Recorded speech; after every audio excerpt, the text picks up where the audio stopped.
parting out Ironhide, the sturdy truck that I've been working on just to be able to do a couple of things.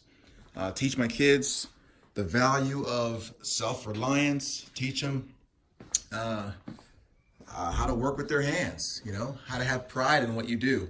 When I got this truck, it was in a very, very difficult period in my life that I had to make it work. And so I just learned. And again, I just want to give a shout out to all the folks who I've learned from in YouTube and people physically that has done this. Now, I've come to a point now where it's time to upgrade, baby. Now, I got to a point where I was going to actually restore this truck completely.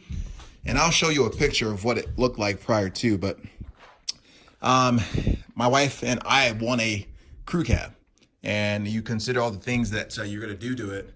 Is it worth it? So when do you decide when it's time to part out versus just selling it as is? The truth be told, guys, if when you're parting things out, you're always going to make more money parting out a vehicle than you will selling the vehicle, even if it's a vehicle that is not a desirable vehicle to drive.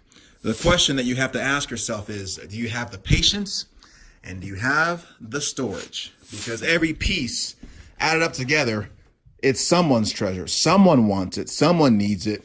The question is, are you going to be patient? And you're looking about 30 to 60 days, actually 30 to 90 days. Most, if you do your basics, you post things on the appropriate websites, the Craigslist, the eBays, and the like, the Facebook marketplaces. I would say between 30 to 90 days, you'll get a buy.